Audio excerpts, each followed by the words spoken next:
Fresh from the showcase here at SwissWatchExpo, today we're going to talk about the Tudor Heritage Chronograph. It's an important piece in the Tudor lineup because in the 1950s, chronographs and divers watches became all the rage. And especially if you combine these two elements, it was really interesting. Not a lot of companies were doing it. Of course, Rolex was ruling the world with their Oyster case, their water-resistant case, for a lot longer than so many other manufacturers. And as Tudor is a Rolex company, they also led the way in the Oyster case style. Now, a lot of people get confused about Tudor and whether or not Tudor is just sort of the cheaper brand of Rolex, and it's actually not. I always want to correct the record on this because when you buy a Tudor, you're still buying a Rolex product. For the longest time, of course, Rolex could be found in name on many of the pieces for Tudor. So you'd find case backs that said case back by Rolex. You would find Rolex crowns on a lot of the watches. So there for a very long time, the Rolex and Tudor line were intricate, and it was as if Rolex wanted you to be absolutely certain that you understood that Tudor was a Rolex product in fact. In the 1990s, Tudor actually pulled out of the United States, losing a little bit of their market share to other types of watches. And so from 1998 until 2013, Tudor had disappeared from the United States market. In that time, they made a lot of really cool watches for other countries, as they always had. Now, prior to leaving the market, there were watches like the one I have on my wrist here. This is the Tudor Tiger. So the reason it's called the Tiger is because Tudor in the 90s were sponsoring Tiger Woods. Obviously, Rolex sponsors all of the golf tournaments now, but at the time, Tudor was really heavily involved.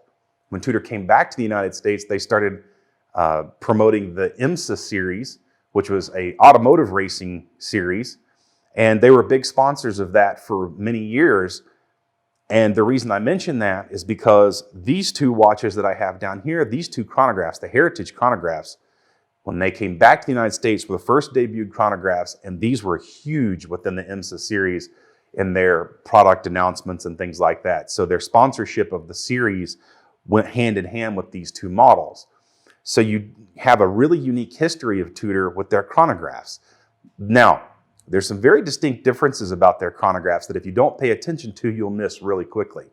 Upon first glance, you look at these watches and you think, gee, they look a lot like a Daytona from Rolex. Well, they do, but there's some really big differences between the one I have on my wrist and the two that are in this display box. So let's talk about that. First of all, the Tudor Tiger, and I'm going to take this one off my wrist because I want to be able to show you the dimensions of it as compared to the ones that are in the box. The Tudor Tiger is a smaller watch at 40 millimeters, and I'm going to hold it over here next to the other watches so that you can see that. The newest Heritage models, the blue and orange and then the black and gray, those models are 42 millimeter cases and they're called big blocks. Tudor made a series of chronographs like this in what would be considered the big block series, which we actually have in our inventory, but they are quite a bit different in a few ways, and I'll explain that in a moment. The Tudor Tiger is awesome because it has a lacquer dial with that enamel, the sort of a lacquer enamel finish, and they're very, very deep. They have extraordinary color. They come in green, blue, red, yellow. They also come in some flat colors that don't have that enameling. And so with this particular Tiger in that burgundy red, you get almost a candy look out of it. It's really amazing. You don't find that in any other watch manufacturer. So that's what's making these watches extraordinarily popular all over again. Now, this has a thinner case. It's more rounded on the sides. So it has more of that Rolex Daytona appearance. It's much more close. And of course, Daytona is 40 millimeters. So it makes sense that the Tiger looks so much more like the Daytona in its dimensions. The cool thing about this watch is it still retains the screw-down pushers top and bottom for the chronograph. Now, that's not something in a lesser expensive watch that you would normally find. These are a more affordable timepiece. Of course, they're getting more expensive because now the collectors are starting to come after them with everything. And every time we get them in, they sell very quickly. This happens to be an amazing example because it doesn't have a lot of scratches along the inner bezel ring. The crystal's in phenomenal shape. There's no dings, dents, or scratches. This watch is truly in amazing shape and has been very well taken care of over the years. And that red color just is stupendous. It's absolutely amazing. So let's talk about the Heritage chronographs and what happened when they came back to the US market. These two models were throwbacks to the 1950s and their original introductions, but there's some sincere differences between these and the originals. Of course, the originals were big block cases, just like these were. The dials were a little bit different, though. The chronographs were reversed. They were some, and I don't like getting into very technical details just because we could spend hours getting bogged down in the weeds over that kind of thing. But just understand that the chronographs were reversed. So left and right were swapped. And also, they had 45-minute chronograph counters. And the reason that I mention that, without getting too technical, is because most chronograph counters are either 30 minutes or 60 minutes. So it's very strange to have a 45-minute timer. However, when you think about racing series, you realize that 45-minute increments can be used for so many different things and so many different sporting categories. That's the reason that it's believed, but not known for sure, that they use the 45-minute counter. But the other thing is, this watch can be used as sort of a crude or rudimentary GMT model in the same way the Rolex GMT could be used, because it has a 12-hour bezel on it, and it's bidirectional, so you can move it left or right, and you can change the time zone that you want to monitor with it. So it's sort of it's a very simplistic way of doing a GMT or monitoring a secondary time zone if that's what you wanted to do. But it also, of course, is used for counting down timing events. So it's a very multifunctional role. Now, the date. That's important too, because the date is at the 6 o'clock position on this particular piece. And it's important to note the original model had a magnifier. It was a Cyclops. It was on the outside of the crystal. So they did not carry that over from the old model to the new one because a lot of people felt like it junked up the dial. It looked really busy. It looked out of place. It was very strange. And it caused the dimensions of the dial to be off. I'm not one of those people that gets that picky. I happen to like interesting things like that. I think that the original model was just fine the way that it was. There's a lot of people that complain about a lot of things on watches. Oh, it's too thick, it's too thin, it's too light, it's this, it's that. There's a lot of little details that are out there in the world that people will argue over. In my opinion, I would have liked to have seen the magnifier at the bottom, only because no other watch in the world has it. That's why I like anything that goes to a throwback. I don't like them to eliminate too many things about the original if you're going to do a recreation, because it kind of throws me off. This is the watch that got my attention the first time with Tudor, the first time I ever saw them reintroduced to the US market, because I love the color style, the orange and blue and sort of that off-white. And this also, when you start looking at the dial, the subdials they have the slightest amount of dish to them. It's not immediately apparent until you start looking at it closely, but of course it does have the stick markers, and the chapter ring is very interesting as well. Remember, with this watch, you can also get the canvas style strap, and it comes in the same colors as the dial, the orange and blue and the cream off-white color. It looks absolutely amazing. It makes this watch super easy to wear. But that oyster style bracelet is incredible. There's a lot of little details about these watches that I want to show, and I'm going to show you the black and gray model, because this model is referred to as the home base or the home plate model. Reason being, each one of the markers for each one of the hour indicators looks like home base. It looks like a baseball. And it is kind of interesting. There's no real explanation. I've never gotten an explanation over the years from any of the folks that ever worked for Tudor or the representatives as to why it looks like that. I'm sure there's probably a history that somebody knows that would be really cool. But this one, it displays the same thing as the Heritage Blue. It has a little bit of a dish, just enough on each one of the hour and minute collectors for the stopwatch. And of course, no magnifier, but also the date at the 6.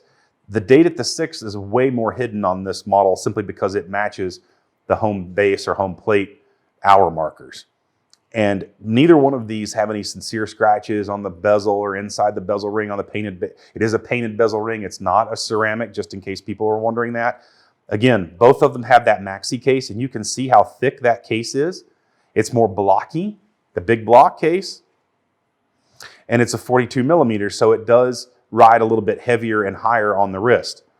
It also has, and it retains the screw down pushers, just like the older models do. These are smooth as glass. Our watchmakers do an amazing job of making sure that these things work correctly when they service them before you buy them. Remember that all of the watches that you purchase from SwissWatchExpo have been serviced, and you can really tell because the fluidity of how each one of these crowns and pushers works is amazing. They didn't necessarily feel like that when they were brand new, but the pre-owned models in some ways feel better than they did when you would first buy them from an AD. It does have the screw down crown on the side so that it is a swimmable case and a diveable case. It's got that beautiful Tudor crown on it. And I always like to point out to people when you're looking at a Tudor watch, the crowns are everywhere. So always look for the sign of the crown. The Tudor crown is at the 12 marker on this one. It's on the crown, the winding crown and stem here. But also, you start finding it in other places on the clasp. When you open up parts of the clasp, suddenly you see the interesting Tudor crown there. And then you even see it in the clasp here too. So you see that Tudor emblem everywhere you look. These are just little things that Tudor does that make them interesting. The case back on this one is nice because it's flat. It's not protruded. A lot of cases are a lot like they have a dome shape, or they've got kind of an oddball squared off shape around the edges. So when you wear them, you can really feel them on your wrist. Not so with this model. They made the case back flush all the way through. So it just really fits well on your wrist. And again, this watch comes, that is the home base model, also comes with, or you can buy the strap that's in the same color as the dial, the black, gray, and the orange to complement it, so that if you want to wear that NATO or canvas style strap, you can change up the look of it. There's a lot of different things to really, really love about Tudor. I especially do. One thing that I want everybody to know about Tudor is that these things are super durable, and to the point where the Tudor model for manufacturing puts these things through serious tests. They've put them through heat and cold shock tests to make sure that they don't lose their water resistance, that the crystals don't break. They put them through shaking and vibration tests. These watches probably singularly go through more durability tests than any other watch manufacturer that I can think of to date. And I really think that they probably go through just as much, if not more, than Rolex does. I tend to think they go through more. They really abuse these watches. They've done that always with Tudor, because Tudor was the original tool watch for Rolex. They were tested by the British Army in the early days, which you would refer to as the Tudor Ranger if you were to see it. The Tudor Ranger was used, and they would advertise the watch with a fellow in a jackhammer. He had his watch on his wrist while he was holding a jackhammer, because they were trying to get the point across that if you wore a Tudor, you couldn't break it. And I think that probably stands true today. I literally have never seen one of these watches get broken unless it was a supreme act. Somebody would really have to damage these watches in a really severe way, to the point where it would actually dent or break the case or break the crystal or something very severe. These watches are highly durable. I love Tudor. It is one of my favorite companies, and they have some very interesting models outside the chronographs, but there's a lot of different variations of these chronographs over the years. They had plexiglass crystals going back through the early 90s into the 80s. They had the big block cases. They had the Tudor Tiger that represented more of the Daytona look. So if you want to know more about Tudor, the chronographs, or any version of the Tudor, give us a call here at SwissWatchExpo. Ring the bell, subscribe, ask questions here, and we hope to hear from you soon, and maybe you'll have a Tudor on your wrist as well.